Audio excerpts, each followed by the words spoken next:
Elle, toute ma vie. Chapitre 4. Solitude.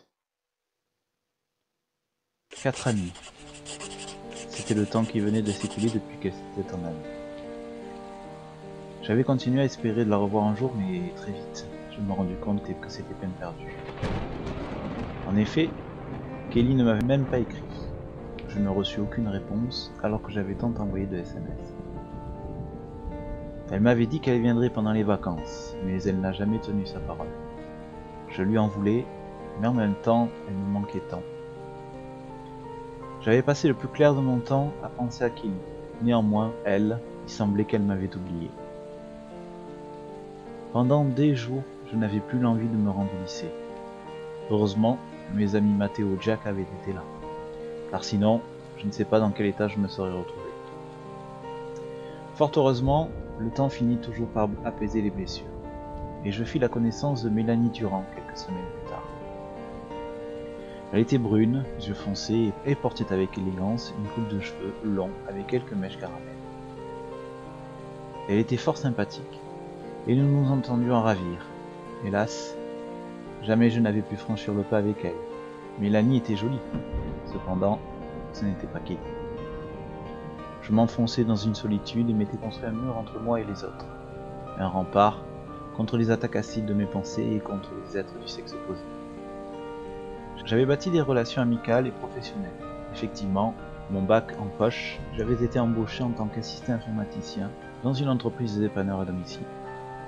Mon patron, Gérard, m'avait promis un poste en CDI après quelques mois de formation. J'avais 20 ans et je n'avais jamais oublié son sourire, ses petites manies ou encore son magnifique regard. Kelly me manquait toujours, mais j'avais réussi au moins à atténuer ma souffrance. Quel idiot quand on y pense. Je ne suis jamais allé bien loin avec Kelly.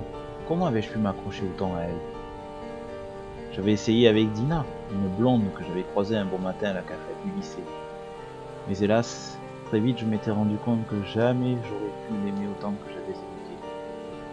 Lorsque j'avais décidé de rompre avec Dina, je la trouvais dans les bras d'un autre. Après tout, je l'avais bien mérité. À force de platitude et d'ignorance, un couple ne dure pas très longtemps. Kelly était encore dans ma tête, et je sortais avec Dina pour tenter de l'oublier. Hélas, ça n'avait guère marché. Elle avait bien essayé de me rattraper lorsqu'elle s'était rendue compte que je l'avais surprise, mais cependant je lui avais dit qu'elle avait bien fait, car de toute manière, je n'avais plus de sentiment pour elle. Elle était restée un peu bête, néanmoins, lorsque je lui avais déposé un baiser au creux de sa joue. Mais elle avait compris, et s'en était retournée se réfugier dans les bras de Dina. Je n'avais aucune haine contre elle, en fait, ma haine je la gardais pour Kelly. Je t'écrirai et viendrai pendant les vacances, m'avait-elle dit. Ces mots résonnaient dans ma tête, et j'en avais mal au ventre. Le pire dans tout cela, c'est que je n'avais eu aucune explication. Je ne savais pas si je lui avais fait quelque chose ou si elle ne voulait plus me revoir pour je ne sais quelle raison. Peut-être avait-elle fini par se remettre avec son mec, d'ailleurs, elle ne m'avait jamais donné son nom. Peut-être l'avait-elle plaqué et s'était mise avec un autre, ou même plusieurs autres. Je n'en avais aucune idée.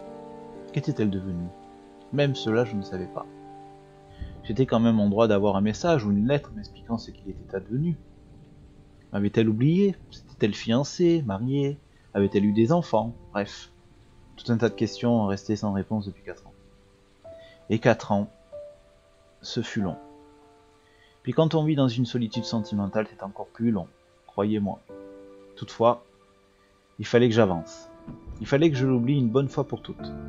Je crois qu'il était plus que temps de tourner la page. Je me devais de l'oublier. On ne vit pas dans le passé. Cela me rappelle une phrase que j'aimais me dire. Demain est mystère, hier est histoire, aujourd'hui est cadeau. C'est pour cela qu'on l'appelle présent. Alors, d'un pas décidé, je me rendis dans ce café au coin de la rue.